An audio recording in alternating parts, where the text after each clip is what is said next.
it's my honor to help introduce Amelio on the occasion of this senior solo exhibition.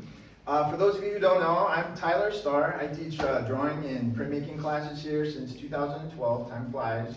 But I've been working with Amelio since 2023. I looked up one of our old emails. Amelio was in my drawing class. Of course, it's been incredible to watch Amelio develop over the years that we've been working together. Last semester, I taught the senior capstone class for studio artists, which is where a lot of this work was sort of initially developed, but I see lots of new surprising developments since what we did in class last semester. We also have the junior capstone class, and all of that work kind of culminates into this new body of work that we're going to hear about in a minute. I wanted to elaborate a little bit more on my admiration for Amelio because we have a couple important connections that I've discovered over the years. Some of you may know that I dropped out of art school after 2 years during my undergrad period. And I started a very unsuccessful, very short career on an ambulance, which very quickly showed me all of my shortcomings on the first day, including horrible navigation skills. So I cannot bring any of you to the hospital without sort of going a very scenic route. So it's like really problematic. But I've been really fascinated by Amelio's exploration of his experiences with his interest in medicine, and then sort of using the studio art practice to explore it in many different levels. It feels like it's sort of unpacking of some of the experiences that you've had on the ambulance and in your science classes, and using visuals as a helpful way to dissect it, and in a really helpful way providing insights into us, or rather insights for us, your audience. So I look forward to hearing you talk about this body of work now that's in this space. And I do encourage you all to think of some really powerful questions for Amelio. And that's because, you know, as I said, we've been working together since 2023, so it'd be really helpful to hear some different perspectives and to hear Amelio's insightful responses to those questions. So thank you for joining us, and I will pass it over to Amelio now.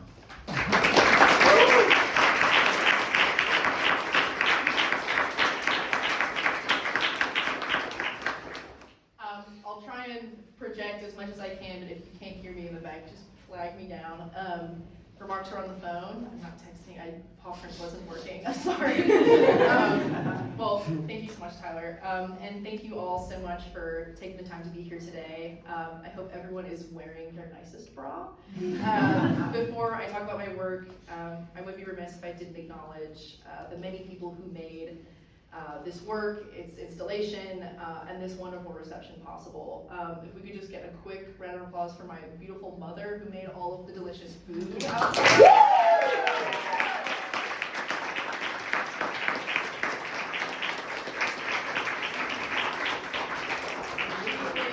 The ginger woman in the green dress at the very back. And my wonderful father is standing right next to her. So,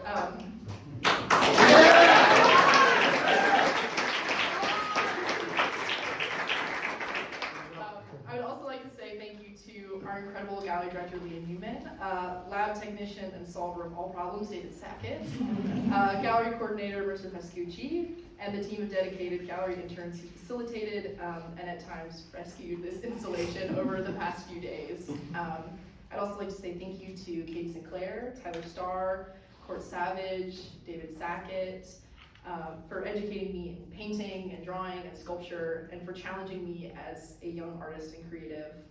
Thank you to Giancorso Esquivel for his mentorship and academic support over this semester, and to Tricio for ensuring that we always have materials that we needed to make some wonderful art this semester. Outside of this building, I have been blessed with a tremendous support network of professors, friends, and family who have rallied around me as I juggled the production of this work with MCAT studying and preparing to apply for med school this summer. Tyler mentioned this kind of in my introduction, but the sculptures, paintings, and prints around the gallery tonight are a reflection of interdisciplinary 4 years at Davidson. My experience as a first responder outside of school has fueled my passion for both medicine and art in equal measure. So these works are really an attempt to capture the idiosyncrasies of my brief kind of entropic meetings with total strangers when I'm on the truck, kind of responding to 911 calls. So, I mean, people are weird and wonderful, and I hope that after viewing the work tonight, and hopefully if I can help answer any questions, that you will also agree that people are weird and wonderful. Yeah, I mean, Tyler mentioned I'd love to answer any questions about the work, even if it's just sharing stories about how some of the pieces came to be, the meetings that inspired them, or even the process of how some of these were made. I'm happy to talk more about that as well. So thank you so much for coming. I appreciate it.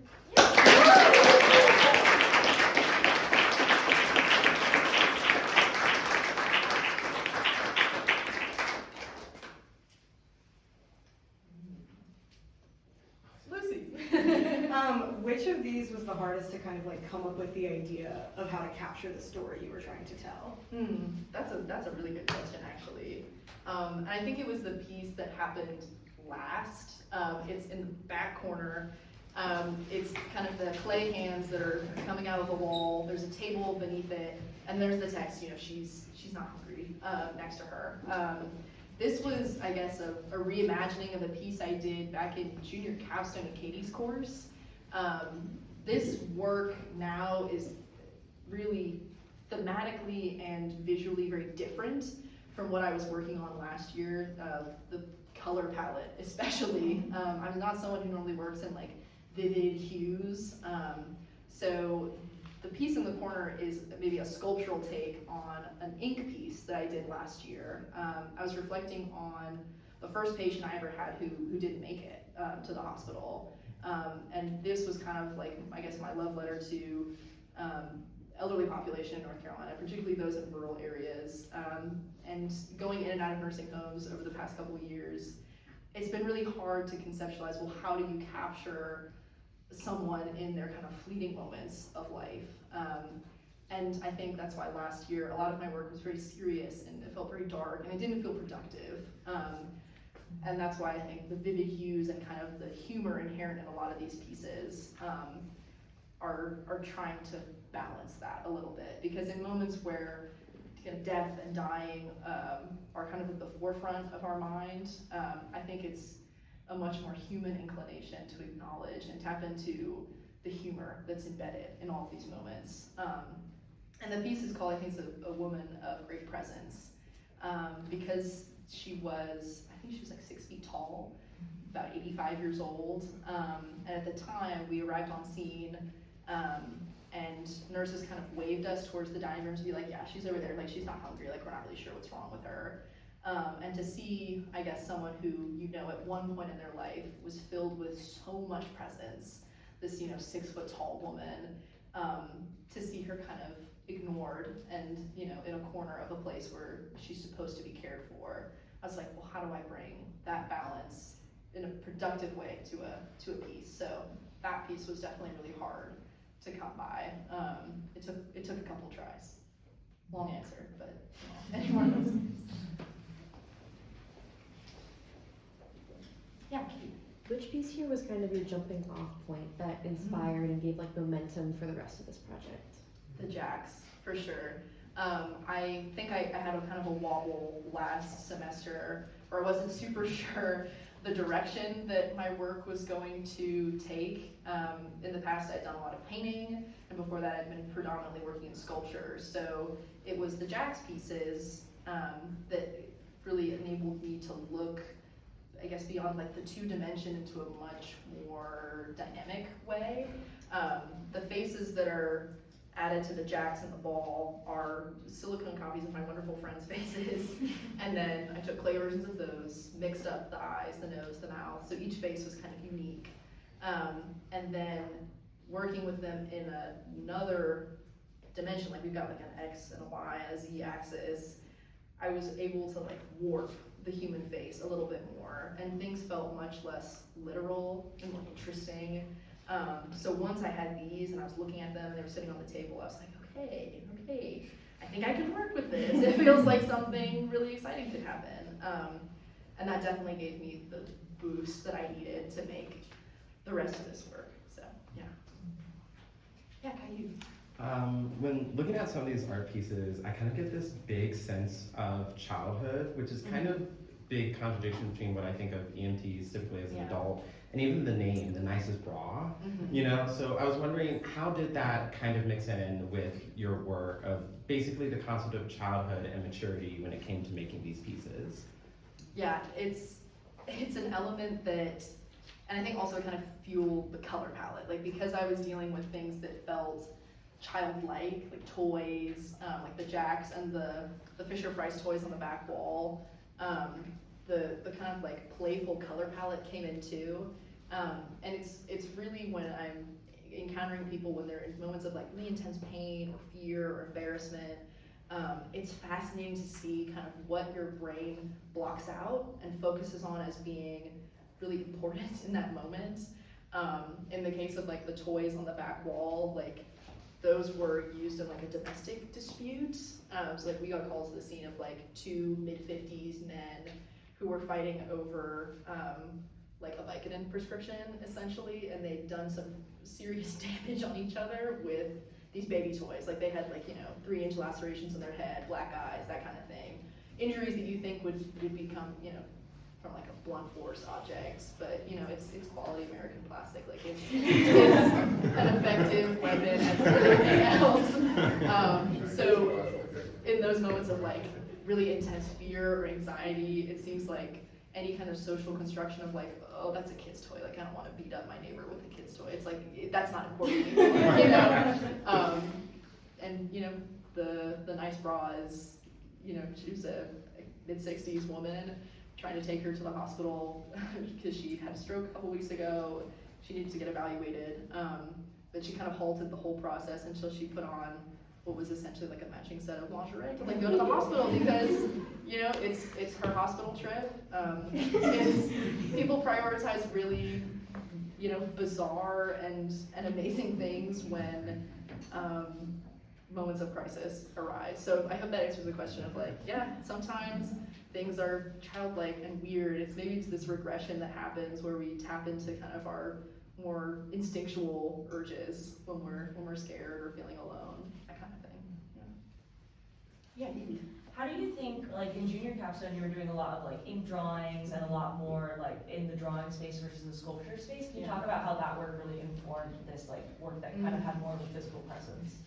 Yeah, I think the ink was also coming from a place of like I needed to break out of maybe the more formalist tendencies I had when I was abroad in the Marin. I was doing a lot of portraiture and more like refined oil paintings, and then when I was working as an EMT, that kind of changed a lot of what was important to me. Like I didn't know if I wanted to capture portraiture as much, but that was kind of the only language I had. So when I was trying to apply that to something that felt really serious and deeply personal, the ink drawings were more a way to like encourage fluidity and maybe some more abstraction while protecting the anonymity of these people who trusted me to kind of help them in these moments. And I think from that kind of looseness with ink, which is something that I don't really like being loose, I like being very careful and calculated, it kind of forced me to abandon some of those more rigid constructions that I had about, well, how do you convey a moment? I wanted to capture like the accuracy, I wanted to look like them, to feel like them, to capture their posture, but that wasn't important, like the ink drawings taught me like it's more the gesture or the feeling of the scene that can convey the message. It doesn't have to be a photo, Yeah, AJ. I'm curious to know about this from your experience in EMT. When you were like on the scene, were you kind of having images or like ideas of different, like were you feeling the art in your head sometimes, or was it more so in reflecting on experiences you had that things came up? I think the longer I've been doing it, things feel more notably like funny or unique.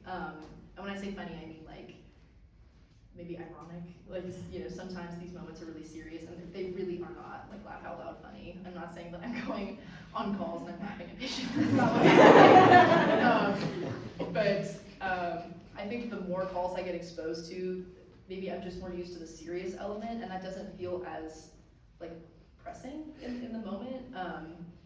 And oftentimes like humor is a really effective tool to like help people when they're feeling afraid or hurt.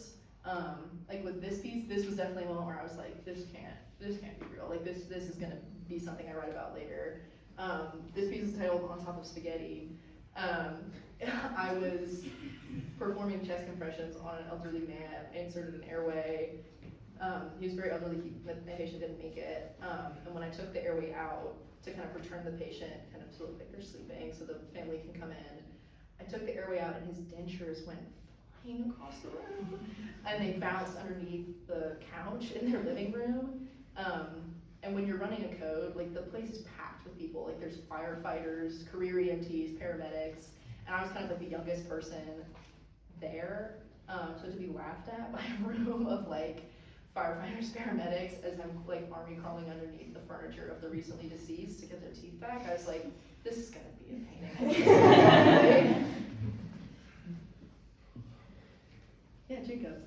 Yeah, so I really appreciate how your artistic process kind of mimics being like an artistic doctor in a sense. Like your Jack's piece, when you're morphing these different body parts of your friends' faces, you're taking, you know, their eyes and their mouths together and moving them around like a doctor.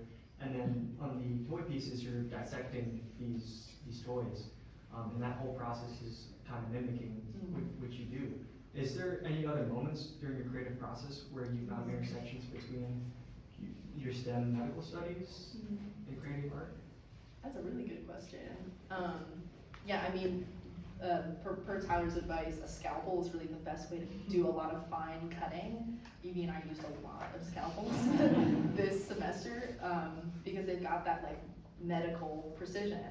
So it feels, you know, hugely ironic. And with the wax pieces, like the wax sometimes doesn't come out right, and you've got to do some serious rhinoplasty on some of the faces to get them to look, you know, as they kind of were. So in the sense of like restoring things to the way they were, there does seem to be something very like medical or curative about that. And I'm trying to think, like even with the painting process, I think because medicine, I see it as a very like loving profession.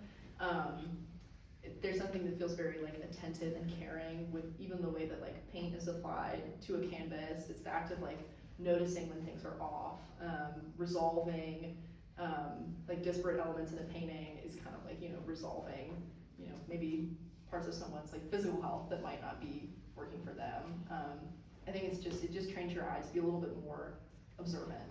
Yeah, I think the process of noticing is definitely something that my art has helped me with.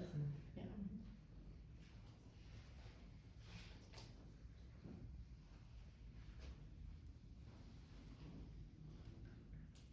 I know it's Friday too, and you guys, like, we've all got our frolics. Elephant in the room, it's looming over us. I know everyone's really excited. But that being said, I can't thank you guys enough for just showing up and looking at the work. It means a tremendous amount to me. I forgot that Frolics was going to be this weekend when I booked the exhibition space. So yeah, thank you so much for being here and taking the time. I really appreciate it. Woo!